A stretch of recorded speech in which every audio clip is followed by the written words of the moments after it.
If you're not using length of stay discounts on your Airbnb or Vrbo listing, you're doing your pricing all wrong. And even if you are using those length of stay discounts, you might be setting them wrong anyway. I've got a lot of new students lately and they're showing me their calendars and they're using maybe a 10% or 15% off discount for their weekly and or monthly stays. And this is totally off base for 95% of markets. In this video, I'm going to show you why we use length of stay discounts and how you can use them to increase your revenue. By the end of this video, you're going to understand pricing in a completely new way. Because it's not about your listing, it's about your customer. So strap on and grab a pen. We're about to teach you a lot in a very short video. Let's go. Welcome back, YouTube world. You know, I'm doing a lot of pricing videos because it's slow season for a lot of people. And the last thing I want for you guys is to have an empty calendar. Empty calendars don't make money. People who don't make money quit. And that's no fun, right? We want you in business. We want you making a lot of money so you can continue to watch these videos. Because if you're not an Airbnb host, you'll stop watching my channel. So yes, this is a selfish endeavor for me, teaching you guys how to make money so you watch my videos. It's a fair exchange, right? Let's talk about length of stay pricing in a new way, which is accessing consumer types. Yeah, you didn't think that was coming, right? Yes, length of stay pricing accesses consumer types. It changes consumer behavior even more than that. You might look at customer types in a more static way, like there is always going to be a family that books a house, or there's always going to be a traveling nurse that books like a 3-month-long stay, or there's always going to be a student that's on a budget. People tend to make this mistake. They tend to think that there's a static consumer type or two per market and that's kind of it. So they price for the one that they think that they're going to get. But let me tell you that most places, even tourist destinations, have robust consumer types. Those consumer types can change month to month, year over year, even, time of the day or based on their mood. Because where people go can be kind of happenstance and random. There's people who travel because they need to, there's people who travel because they want to, and there's people who don't even know why they're traveling.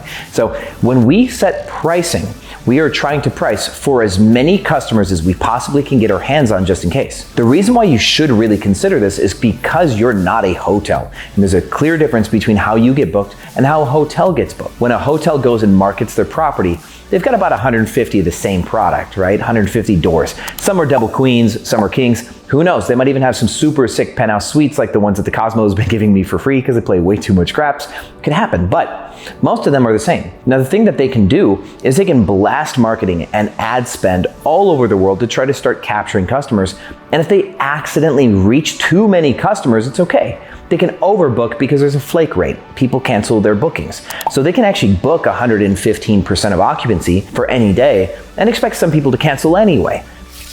Once you have a customer, you want to grab that customer and keep them. If they cancel, your calendar's empty. So we have this really weird relationship to risk where we can only market one night to one customer. We have one door, we have a one-to-one relationship. So we want as much exposure as we can to get as many consumer types as we can, so that way month to month or season to season, we can continue to stay full because we can't just go market in some crazy way and run a bunch of ad spend. It's not worth it to a host because we only have one door to fill. So we've just got a much more fragile relationship with occupancy, is guess what I'm saying. If you don't use length of stay discounts, you're gonna have one of two scenarios occur. You will either be competitively priced for a one-day stay and you'll get booked with a bunch of one-day stays on the days that they're popular, but you'll be too expensive for multi-day stays, and you won't get those multi-day stays. So your calendar will have Friday and Saturday booked most weeks, and maybe a Thursday sometimes, maybe a Wednesday once in a while, but you have a lot of empty weekdays. This happens so much, and if that's your calendar, yes, you're on the right video. Otherwise, you might be priced well for multi-day stays, and then you just get booked for one-day stays faster, right? Because you're priced low enough to get multi-day stays, now you're super competitive on one-day stays, and you get booked with one-day stays anyway. So what does the market do to respond to that? They tend to use a 3-day or 4-day minimum length of stay.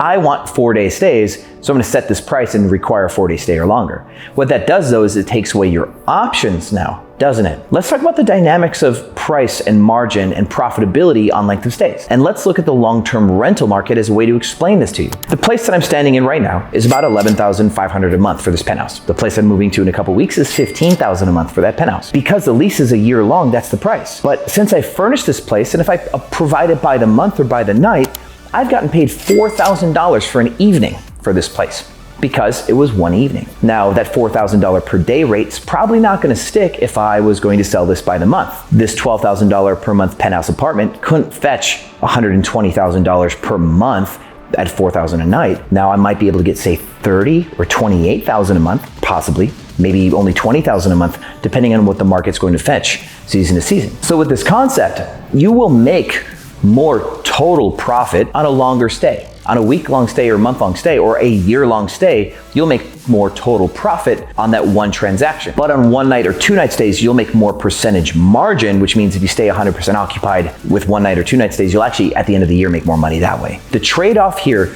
is the longer somebody books your place, it's almost like going to Costco for your toilet paper. The more rolls of toilet paper or the more nights of the month that they book with you, the lower the average price per night should be. That's the general concept of length of stay or buying in bulk. And that's why you can get a lease for a year and then flip it into short-term rental space and make a bunch of money like I do with my 155 doors. But you can access both customers at the same time, and that's what most people are missing, and that's the whole point of this video. If your price is competitive for 1 night stays, I think your price is too cheap. I'm gonna say it that way, right? If your price is competitive for a 1 night stay, raise your price. Now, if your price is competitive for a week-long stay and you're not achieving that with a week-long discount, then your price is way too cheap and you need to raise your price. So what I'm advising you to do is find out what the competitive nightly rate for your market is for 1 night, and places like Wheelhouse will give you that data really easy. And I want you to raise your price above that because you don't want to initially get 1 night stays. Now, what I want you to consider doing now that you've raised your price above market is use a 3-day, 4-day, 7-day, and 28-day discount to lower your price to be competitive for where the market is on those days. What you're hoping to do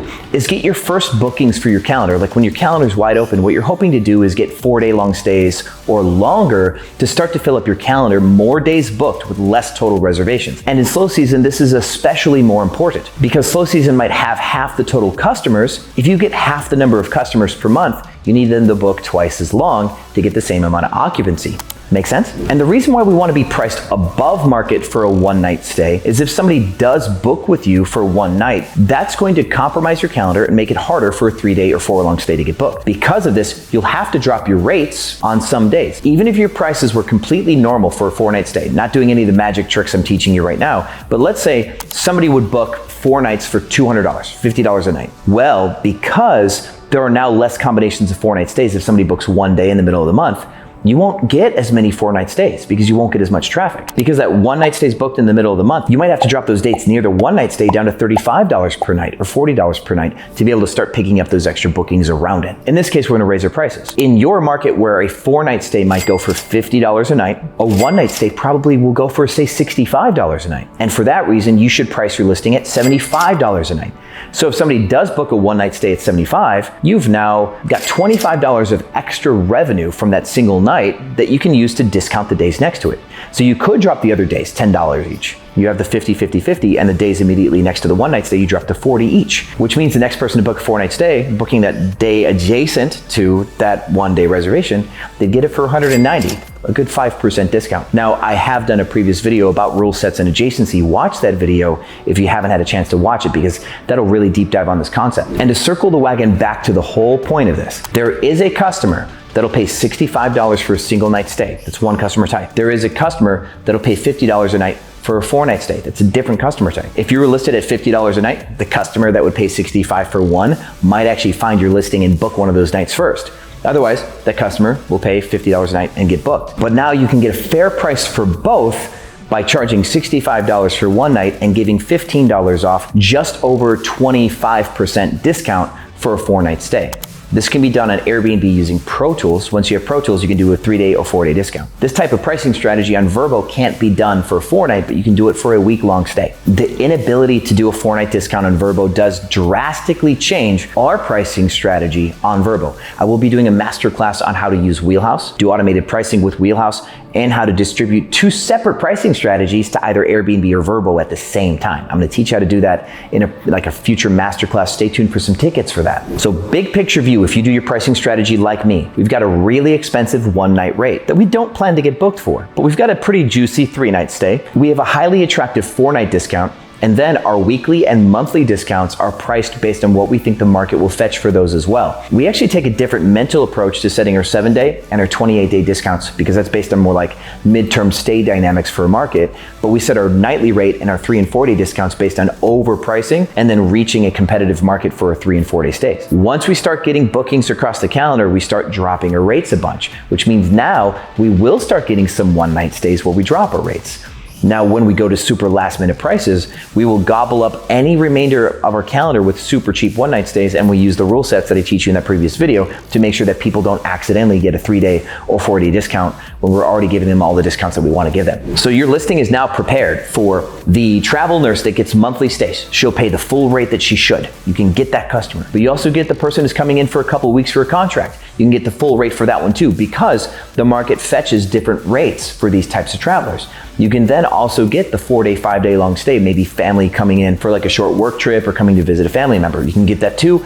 And for the weekend only, you can charge a king's ransom for somebody who's coming in for a Bad Bunny concert. You can get them all. Using these multiple length of stay discounts at different price points allows you now to access all consumer types, which means you'll get more clicks, you'll get more views, which gives you better SEO ranking, you'll get more bookings of all sorts of types of customers, which means you'll perform better in all seasons. Now, this is not a permanent all-weather solution, because when you come into slow season, you will need to make some adjustments, but you can just go into Airbnb's price section on your listing and give custom monthly and weekly discounts there. You don't have to change the monthly discount percentage. You can just in a calendar say, I want to specifically give these prices for weekly and monthly discounts, and lower those in slow season and raise those in peak season. It's a really easy adjustment that you can make. I hope this helps you understand that you want to be selling your product to as many different customer types as possible, and you always want the best paying, most profitable transaction first. Even if the smaller transactions have a shot of making more money lifetime, it's better to have a bird in the hand for $1,000 profit